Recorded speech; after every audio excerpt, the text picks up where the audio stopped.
Hello मुलांनो, आज आपण इंग्लिशचा second lesson an encounter of a special kind हा घेतो. हा ॲक्च्युली 4 पानांचा लेसन आहे. हा 2 पार्ट्समध्ये आपण घेणार आहोत. आज पहिला पार्ट आणि उद्या दुसरा पार्ट. इंग्लिशचा पोर्शन तरी आपण सुरू केलं आहे, पण प्रत्येकाकडं पुस्तक आहे का नाही हे अजूनही मला कळालेलं नाही. ज्यांच्याकडे पुस्तक नसेल त्यांनी मला फक्त मेसेज करा. मी माझ्याकडे ही जी PDF आहे पुस्तकाची ही पाठवू शकते. या PDF वरून सध्या तुम्ही तुमचं काम चालू ठेवू शकता. जेव्हा लॉकडाऊन उठेल, पुस्तकं अवेलेबल होतील त्यावेळेला तुम्हाला मिळून जातील. एन्काउंटरचा अर्थ आहे चकमक. आपण ऐकतो ना, पोलिसांनी एन्काउंटर केला. तर एन्काउंटरचा अर्थ असतो की चकमक. एक विशिष्ट प्रकारची चकमक जी या ऑथरनी पाहिली आहे ती त्यांनी या लेसनमध्ये एक्सप्लेन केली आहे. An encounter of a special kind. सुरुवातीच्या पेजवरती तुम्हाला 4 चित्र दिसतात. प्रश्न दिला आहे, match the appropriate headings with the images. जे काही 4 चित्र दिलेले आहेत आणि खाली 4 हेडिंग्स दिलेले आहेत. या प्रत्येक हेडिंगचा अर्थ मी सांगते आहे आणि त्याप्रमाणे तुम्हाला मॅच करून त्या चित्राचा नंबर त्याच्या समोरच्या बॉक्समध्ये लिहायचं. पहिला आहे आवर लक्झरियस बंगलोज. लक्झरियस म्हणजे विशाल किंवा सुखवस्तू. आमचे सुखवस्तू बंगलोज. तर ह्या 4पैकी कुठला त्याला तुम्ही नंबर देऊ शकता. ABCD ह्यापैकी इथं समोर लिहायचं आहे. दुसरा आहे माय फेवरेट पास टाईम. माझा आवडता पास टाईम कुठला दाखवला आहे याच्यामध्ये. What a commotion. कमोशन म्हणजे आवाज, दंगा, किती आवाज येतो असं म्हटलेलं आहे. Engrossed in my book. Engrossed म्हणजे मग्न होऊन जाणे. मी माझ्या पुस्तकात मग्न होऊन गेलो. ही 4 हेडिंग्ज आहेत आणि या 4 हेडिंग्जना अनुसरून काही चित्र दिलेली आहेत. तर हे मॅच करायचं तुम्हाला पुस्तकातच केलं तरी चालेल. कालची जी आपण कविता बघितली होती, अ टीनेजर्स प्रेयर, त्यामध्ये सुद्धा कवितेच्या सुरुवातीला ॲपॉस्ट्रॉफी नावाची फिगर ऑफ स्पीच होती आणि ते जे ब्ल्यू पेज होतं, पहिलं पेज, तिथं ॲपॉस्ट्रॉफी देऊन काही सेंटेन्सेस तुम्हाला कंप्लीट करायला सोडलेली होती मोकळी. ती मी काल तुम्हाला नव्हती सांगितली करायला, पण ती तुम्हाला आज करायची आहेत. पुस्तकातच करायचे आहेत आणि ते पुस्तकात केलेले फोटो मला पाठवायचे आहेत. हा सुद्धा फोटो केलेला मला पाठवायचा आहे. तर लेसन सुरू करतो आहे आपण. बघा, an encounter of a special kind. My father was a medical professional working for a private company in Raniganj in West Bengal. माझे वडील वेस्ट बेंगॉलमधील राणीगंज ह्या गावातल्या एका प्रायव्हेट कंपनीमध्ये ॲज अ मेडिकल प्रोफेशनल म्हणून काम करत होते. मेडिकल प्रोफेशनल म्हणजे वैद्यकीय सेवा पुरवणारे. वैद्यकीय सेवा पुरवणारी एक प्रायव्हेट कंपनी होती आणि त्या कंपनीमध्ये माझे वडील काम करत होते. The officers of the company were housed in individual bungalows inside a large campus. या कंपनीचे जे ऑफिसर्स होते त्या प्रत्येकाला त्यांचा इंडिव्हिज्युअल बंगलो दिलेला होता. प्रत्येकजण आपल्या इंडिव्हिज्युअल बंगलोमध्ये त्या मोठ्या कॅम्पसमध्ये राहत होते. म्हणजे एक मोठा कॅम्पस होता कंपनीचा आणि त्या मोठ्या कॅम्पसमध्ये प्रत्येक ऑफिसरला आपले बंगले दिलेले होते आणि त्या बंगल्यांमध्ये हे ऑफिसर राहत होते. आमचंसुद्धा घर त्या मोठ्या कॅम्पसच्या एका कॉर्नरला होतं. Our house was in the corner of the campus. The officers club was adjacent to the boundary wall of the garden. Boundary वॉलचा अर्थ संरक्षक भिंत. ती कंपनीची जी मोठा कॅम्पस होता त्या कॅम्पसला एक संरक्षक भिंत होती. त्या संरक्षक भिंतीच्या लागून एक ऑफिसर्स क्लब होता. ऑफिसर्स क्लब म्हणजे अशी एक बिल्डिंग असते की ज्यामध्ये सगळे ऑफिसर्स एकत्र येऊन काही मीटिंग्स घेतात किंवा त्यांच्या काही असेंब्लीज होत असतात. तर हा जो ऑफिसर क्लब होता तो आमच्या बाउंड्री वॉलला लागून होता. The compound was luxurious with green grass, colourful flowers and a host of tall and majestic trees. जे कंपाऊंड होतं म्हणजे जो लार्ज एरिया होता, ज्या एरियामध्ये आम्हा सर्वांची घरं होती, त्या लार्ज एरियामध्ये मोठी host of tall majestic trees, मोठी उंच झाडं. मॅजेस्टिक म्हणजे सुंदर, ब्युटिफुल, अट्रॅक्टिव्ह. अट्रॅक्टिव्ह झाडं होती, त्याशिवाय कलरफुल फ्लावर्स होते, म्हणजे फ्लॉवरिंग प्लांट्स होते, ग्रीन ग्रास होती. हे सगळं आम्हाला नॅचरल ब्युटी थोडक्यात तिथं भरपूर होती. The seasonal vegetables in the kitchen gardens of the households and magnificent trees constantly attracted squirrels and many species of birds. त्याशिवाय काय काय होतं बघितलं आपण. ग्रीन ग्रास होती, कलरफुल फ्लॉवर्स होते, उंच आणि अट्रॅक्टिव्ह झाडं होती. त्याशिवाय काही सीझनल व्हेजिटेबल्स म्हणजे मोसमी भाज्या, काही भाज्या या सीझनमध्येच येतात, चांगल्या येतात, म्हणजे त्यांना सीझनल व्हेजिटेबल्स म्हणतात.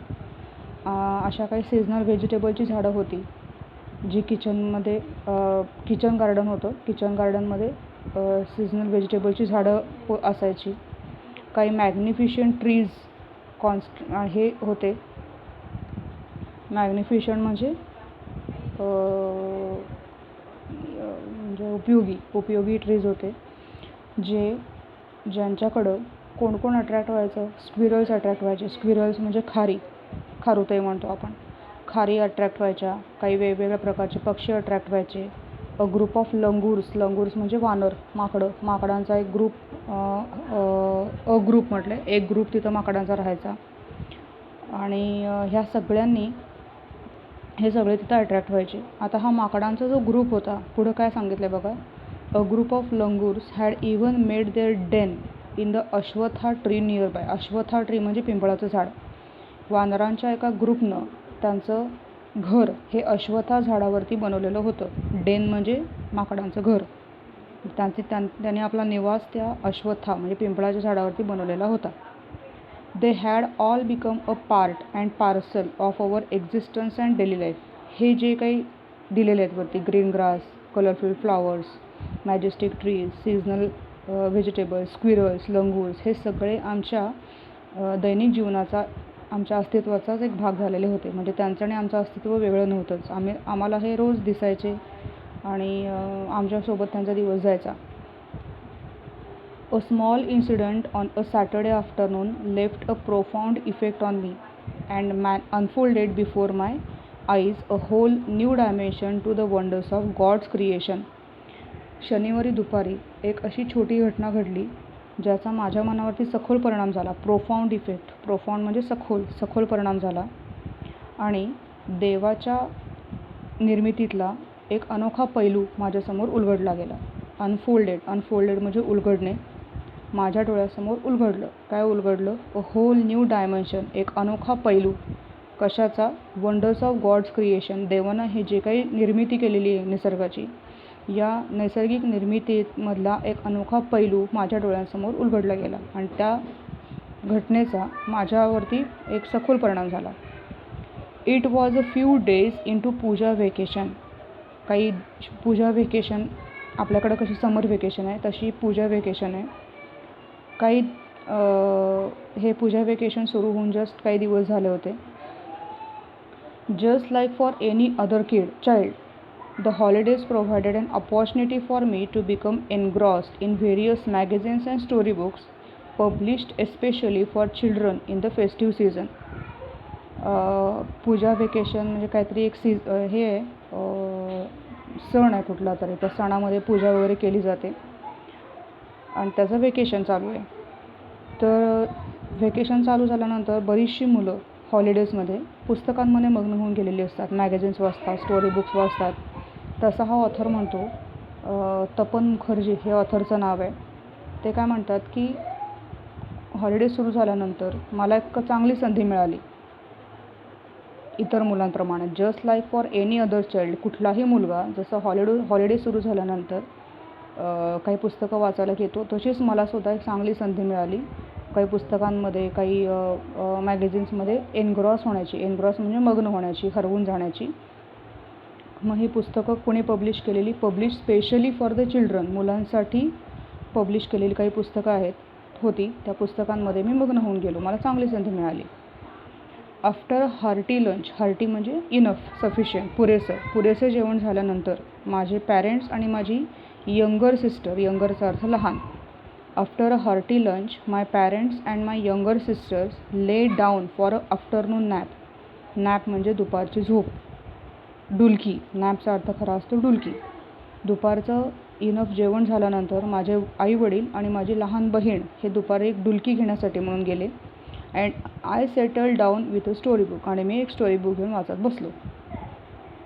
The quiet afternoon presented the perfect backdrop for reading and adventure story. मी एक ॲडव्हेंचर स्टोरी वाचत होतो. दुपारचं वातावरण होतं, सगळं शांतता होती. खूप चांगलं शांततेमध्ये मला ॲडव्हेंचर स्टोरी खूप वाचायला आवडते. तसंच मला एक चांगलं वातावरण मिळालेलं होतं एक ॲडव्हेंचर स्टोरी वाचण्यासाठी. The silence was occasionally broken by the sound of my family snoring. Snoring म्हणजे घोरणं. सगळीकडे शांतता होती, पण मध्ये मध्ये ही शांतता भंग होत होती. कशामुळं? माझ्या घोरत होती त्याच्यामुळं ह्या शांततेचा भंग मध्ये मध्ये होत. ऑकेजनली म्हणजे मध्ये मध्ये. The intermittent chirping of house sparrows. Intermittent म्हणजे पुन्हा तसंच अधेमध्ये जे चिमण्या होत्या त्यांचे चिवचिवाट होत होता, त्याच्यामुळं काही वेळेला सायलेन्स भंग होत होता. The harsh cawing of crows. कावळ्यांचा जो कर्कश आवाज येत होता त्याच्यामुळं पण शांततेचा भंग होत होता. Call of a kite flying above the ground. Kite म्हणजे पतंग नावाचा पक्षी आहे. त्या पतंग नावाचा पक्षी पण तिथं अधेमध्ये येऊन आवाज करत होता. म्हणजे ह्या सगळ्यांच्या आवाजामुळं मध्ये मध्ये शांततेचा भंग होत होता. कशामुळे होत होता? माझ्या फॅमिलीचं snoring, chirping of house sparrows, harsh cawing of crow, shrill call of the kite. ह्या चार वस्तूंमुळं किंवा या 4 घटनांमुळं सारखा अधेमध्ये शांततेचा भंग होत होता. Minutes ticked by. काही अशीच मिनटं निघून गेली. I became deeply absorb in the book. मी पूर्णपणे त्या पुस्तकामध्ये ॲब्झॉर्ब होऊन गेलो, म्हणजे पूर्णपणे त्या पुस्तकामध्ये मग्न होऊन गेलो, गुंतून गेलो. Suddenly I heard a group of street dogs barking furiously in the distance. अचानक काही स्ट्रीट डॉग्स म्हणजे रस्त्यावर फिरणारे कुत्री जी होती ती भुंकायला लागली. फ्युरियसली इन द डिस्टन्स, काही अंतरावरती त्यांच्या भुंकण्याचा आवाज मला येऊ लागला. फ्युरियसली म्हणजे घाबरून. काही कुत्री हर्ड अ ग्रुप म्हणजे कुत्र्यांचा एक कळप होता, एक गट होता, आणि तो घाबरून भुंकतोय असं मला आवाज ऐकू यायला लागला, पण जास्त अंतरावरती. I chose to ignore the commotion. मी त्याच्याकडे दुर्लक्ष करायचं ठरवलं. कमोशन म्हणजे नॉयझीनेस, आवाज, दंगा. या दंग्याकडं मी इग्नोर करायचं ठरवलं. Thinking that the pack of dogs might have cornered a hapless pig. मला असं वाटलं की या कुत्र्यांच्या पॅक ऑफ डॉग्स हे एक कलेक्टिव्ह नाऊन आहे, म्हणजे कुत्र्यांचा जो घोळका असतो त्याला इंग्लिशमध्ये पॅक म्हणतात. या पॅक ऑफ डॉग्सनी कदाचित एखादं हॅपलेस म्हणजे इथं अर्थ बघा, अनफॉर्च्युनेट, दुर्दैवी, एखाद्या दुर्दैवी डुकराला पकडलं आहे आणि त्याला ते मिळवण्यासाठी किंवा त्याला मारण्यासाठी मारलेलं आणि त्याला खाण्यासाठी ह्यांचं भांडण चालू आहे असं मला पहिल्यांदा वाटलं. But soon the barking became louder. पण लवकरच हे जे भुंकणं होतं हे मोठ्यानं सुरू झालं, म्हणजे मोठमोठ्या आवाजात ती कुत्री भुंकायला लागली. मोर ॲग्रेसिव्ह म्हणजे जास्त चिडून भुंकायला लागली. And alarmed cawing of a flock crows added to the cacophony. कॅकोफनीचा अर्थ काय दिला आहे? Loud, harsh noises. हा जो कुत्र्यांच्या भुंकण्याचा आणि फ्लॉक ऑफ क्रोज म्हणजे कावळेसुद्धा ओरडायला लागले होते जोरजोरात, ह्या सगळ्याचा आवाज खूप वाढत चालला. I also heard the disturbance approaching closer. आणि हे सगळे आवाज आता मला माझ्या जवळ येत आहेत असं जाणवत होतं. म्हणजे ते कुत्री पण माझ्याकडं आधी अंतरावरती होती काही, आता ती आमच्या घराकडे येत आहेत, किंवा ते क्रोजसुद्धा आमच्या घराकडे येत आहेत असं जाणवायला लागलं. Approaching closer. Curiosity got the better of me. Curiosity म्हणजे उत्सुकतेनं माझ्यावरती मात केली. गॉट द बेटर ऑफचा अर्थ आहे ओव्हरपॉवर्ड किंवा डिफिटेड. म्हणजेच उत्सुकतेनं माझ्यावरती मात केली. मला उत्सुकता निर्माण झाली माझ्या मनामध्ये की नक्की काय झालं. सुरुवातीला मी इग्नोर केलं होतं, पण हा आवाज जसा वाढत चालला होता. आधी फक्त कुत्र्यांचाच आवाज येत होता, त्यानंतर कावळ्यांचा पण आवाज सुरू झाला आणि मोठा आवाज यायला लागला. आमच्या घराकडं हा आवाज येतोय असं जाणवायला लागलं. त्यामुळं मला उत्सुकता निर्माण झाली की काय झालं हे बघायला पाहिजे. मग मी पुस्तक तिथंच ठेवलं. लिव्हिंग द बुक असाईड म्हणजे बाजूला. मी पुस्तक बाजूला ठेवलं. I rush to the veranda to see what was going on. काय चाललं आहे हे बघण्यासाठी मी व्हरांडामध्ये रश केलं म्हणजे पळत गेलो, घाई गडबडीत गेलो. I glance towards the roof of the club house. मगाशी सांगितल्याप्रमाणे ऑफिसर्स क्लब जो होता तो ह्या कंपाऊंडच्या जवळच होता. मग त्या क्लबच्या रूफवरती, छतावरती मी बघितलं, ग्लान्स केलं म्हणजे बघितलं. अँड सॉ समथिंग हॉरिबल. त्या ऑफिसर्स क्लबच्या छतावरती मला काहीतरी हॉरिबल दिसलं, भयंकर दिसलं. काय दिसलं तर अ बिग मेल लंगूर म्हणजे वानर. एक मेल लंगूर होता, म्हणजे जेंडर त्याचं मेल होतं, पुरुष वानर म्हटलं तरी चालेल त्याला. Apparently the leader of its group. एक वानरांचा ग्रुप तिथं पिंपळाच्या झाडावरती राहत होता, हे आपण सुरुवातीला बघितलं. या ग्रुपचा जो लीडर होता तो मेल होता, male langur. Was holding a baby langur in his hands. आता हा जो मेल लंगूर आहे, जो लीडर वाटत होता त्याच्या एकंदर हावभावावरनं, तर त्याच्या हातामध्ये एक छोटंसं लंगूर होतं, एक बेबी लंगूर होतं. And mercilessly biting it all over with a definite intent to kill. Mercilessly म्हणजे क्रुएली, निर्दयीपणानं. आणि हा मेल लंगूर जो आहे तो त्या बेबी लंगूरला सगळीकडं चावा घेत होता, निर्दयीपणानं चावा घेत होता. आणि त्याच्या एकंदर वागण्यावरून वाटत होतं की हा त्याला मारण्याचा प्रयत्न करतो आहे, किल करण्याचा प्रयत्न करतो आहे. इंटेंट म्हणजे हेतू, हे मारण्याच्या हेतूनं तो त्याला सगळीकडे चावा घेतो आहे निर्दयीपणानं, असं दिसलं. The helpless mother of the baby and other lesser members of the langur group were scattered on the roofs of the buildings nearby. आता त्या छोट्या बाळाची आई हेल्पलेस होती, ती असहाय्य होती, ती काही करू शकत नव्हती, म्हणजे विरोध करू शकत नव्हती त्या मेल लंगूरला. Helpless mother of the baby and other lesser members of the langur group. त्या बाळाची आई आणि त्या ग्रुपमधली काही बाकीचे मेंबर्स हे इतर आजूबाजूचे जे बिल्डिंग्ज होत्या त्या सगळ्या बिल्डिंग्जवरती स्कॅटर झालेले होते, म्हणजे विखुरलेले होते आणि त्या बाळाला मरताना बघत होते. I recall the terrible custom in animal clan according to which a dominant male usually does not allow another male baby or adult to survive within its group. I recalled म्हणजे मला आठवलं. काय आठवलं? एक टेरिबल कस्टम, एक भयंकर परंपरा. कोणामधली? तर ॲनिमल क्लॅन. क्लॅनचा अर्थ काय आहे? फॅमिली. ॲनिमलच्या, कुठल्याही ॲनिमलच्या फॅमिलीमधली एक भयंकर परंपरा मला आठवली, ज्या परंपरेप्रमाणे त्या ग्रुपचा जो डॉमिनंट मेल असतो, म्हणजे प्रभावशाली पुरुष, त्या ग्रुपचा जो लीडर असेल किंवा जो प्रभावशाली पुरुष त्या ग्रुपमधला असेल, तो त्याच्या ग्रुपमधल्या कुठल्याही मेल लंगूरला किंवा ॲडल्ट मेलला, म्हणजे तो मेल पाहिजे, फिमेलला तो काही करत नाही, पण जो मेल लंगूर असतो पुरुष, मग ते बाळ असेल किंवा तो मोठा झालेला लंगूर असेल, तर त्यांना स्वतःच्या ग्रुपमध्ये ते जिवंत सोडत नाहीत. कोणी एखादं मेल लंगूर जन्माला आला तर त्याला तेव्हाच मारून टाकतात, किंवा मोठा असेल आणि त्याला जगू देत नाहीत. अशी एक भयंकर परंपरा मला आठवली. Without losing any time I gathered a stout stick. अजिबात वेळ न दवडता, विदाऊट लुझिंग एनी टाईम म्हणजे वेळ न दवडता मी पटकन एक स्टाउट स्टिक म्हणजे एक जाड काठी एका हातामध्ये उचलली. And hurled a piece of stone. हर्ल्डचा अर्थ काय दिला? थ्रू, फेकला. काय फेकला? तर एक दगडाचा एक तुकडा त्या लंगूरकडं. मेरॉडिंगचा अर्थ काय आहे? Searching for something to steal or attack. तो जो मेल लंगूर होता, जो त्याला बेबी लंगूरला घेऊन पळून त्याला चावे घेत होता, त्याच्याकडं एक दगड फेकला. The langur was so infuriated. घाबरला. अचानक मी त्याच्यावरती अटॅक केला, त्यामुळे तो लंगूर घाबरला. इन्फ्युरिएटेडचा अर्थ आहे घाबरला. That it hardly took any notice of my assault. But then I started throwing more stones. Assault म्हणजे अटॅक. माझ्या अटॅकमुळं तो घाबरला आणि पुन्हा मी त्याच्यावरती स्टोन्स टाकायला सुरुवात केली.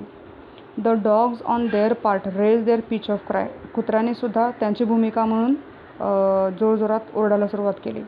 कुत्र्यांचं रडणं किंवा ओरडणं पण ऐकतो रात्रीच्या वेळेला, कुत्रे रडतात म्हणतो, तर तशा मोठमोठ्या आवाजात त्यांनी रडायला सुरुवात केली. The changed circumstances and the sudden unexpected attack from the unknown quarters force the langur to drop the baby from the sloping roof over the veranda. हे अचानक बदललेल्या परिस्थितीमुळं, अचानक आजूबाजूची परिस्थिती बदलली होती, अचानक त्या लंगूरवरती अटॅक झालेला होता, त्यामुळं त्यानं तोंडातलं जे आपलं बेबी लंगूर होतं त्याला तिथंच टाकलं. स्लोपिंग रूफ, स्लोपिंग म्हणजे उतरतं जे छत होतं त्या छतवरती टाकलं. Over the veranda. The baby was लिस्टलेसचा अर्थ विदाऊट एनी एनर्जी. त्या बेबीमध्ये अजिबात एनर्जी राहिलेली नव्हती. And appear to be dead, मेल्यासारखं जाणवत होतं. As its body started to slide down, त्या रूफवरती त्याला टाकलं आणि तो मेल लंगूर तिथून निघून गेला. रूफ उतरतं होतं, स्लोपिंग रूफ होतं, त्यामुळे ते बेबी हळूहळू खाली सरकत होतं, स्लाईड डाऊन होत होतं. Then excitement of the pack of dogs grew manifold at the prospect of a good kill and meal. मग डॉग्सना काय वाटलं की आता हे मेलेलं आहे, मग आता हे जेव्हा खाली पडेल तेव्हा आपल्याला चांगलं खाद्य मिळेल. मॅनीफोल्डचा अर्थ मोर अँड मोर. तो जे पॅक ऑफ डॉग्स तिथं थांबलेले होते, ते कशासाठी थांबलेले होते तर हे कधी मरते आणि आपल्याला कधी खायला मिळतं असं त्यांना वाटत होतं. द एक्साइटमेंट ऑफ, खूप एक्साइट झालेली होती ती कुत्री, आपल्याला जास्त चांगलं खायला मिळेल म्हणून. At the prospect of good kill, प्रॉस्पेक्टचं मिनिंग काय दिले बघा, फ्युचर बेनिफिट, आपल्याला आता येणाऱ्या फ्युचरमध्ये एक चांगलं अन्न खायला मिळेल असं त्यांना वाटलं. Keeping the dogs at bay with stick, I manage to catch hold of baby langur's tail just as it tipped over the edge of the tiled roof. ते जे छोटंसं लंगूर होतं ते एजला येऊन थांबलं, खाली पडलं नाही ते, पण त्या रूफच्या एजला येऊन थांबलं. त्याची मी शेपूट पकडली आणि त्याला हातामध्ये घेतलं. द बेबी अपियर्ड इनर्ट म्हणजे काय म्हणायचं इनर्टला, पॉवरलेस, मोशनलेस, काही हालचाल नव्हती त्याची. अँड लाईफलेस, त्याच्याकडे बघून असं वाटत होतं की हे मेलं, लाईफ नाही राहिली याच्यामध्ये किंवा पॉवर नाही राहिली असं वाटत होतं. It was indeed a male baby, ते एक मेल बेबी होतं. आता इथं आपण हा पहिला पार्ट संपवतो आहे. ह्याच्या पुढचा राहिलेला पार्ट आपण उद्या घेतो आहे. तुम्हाला आज होमवर्कला काय करायचं आहे, मगाशी मी सांगितलं तसं टीनेजर्स एजची पहिलं पेज ते कंप्लीट करून या लेसनचं हे पहिलं पेज हे कंप्लीट करायचं आहे. ह्या दोघांचे फोटो शिवाय साईडचे क्वेश्चन्स, कुठल्याही क्वेश्चनचा अर्थ नाही समजला तर मला मेसेज करा, फोन करा, चालेल. पहिला पेज पान नंबर 8 वरचे साईडचे क्वेश्चन्स, पान नंबर 9 वरचे साईडचे क्वेश्चन्स, मिनिंग्स एकदा सगळे बघून घ्यायचे आहेत, सगळे सॉल्व करायचे आहेत वहीमध्ये. त्याशिवाय याच्यावरती याच्यामध्ये मी काही पॅसेज वाईज तुम्हाला प्रश्नाची PDF करून पाठवते. ते PDF मला सॉल्व करून ह्याच्या डिस्क्रिप्शनमध्ये बघा. नंतर ती PDF पण मला सॉल्व करून तुमच्या वहीमध्ये त्याचे पण पिक्स पाठवायचे आहेत. जसं मी प्रत्येक वेळेला सांगते तसं आत्ता पुन्हा सांगते, इंग्लिशसाठी आणि मॅथ्ससाठी डायजेस्ट वापरायचं नाही, स्वतःच्या डोक्यानं अभ्यास करायचा आहे. स्वतःच्या जेवढं जमेल तेवढं लिहायचं आहे. अजिबात डायजेस्टचा वापर करायचा नाही. ठीक आहे. राहिलेला पार्ट मी उद्या पाठवते. थांबू आपण आता.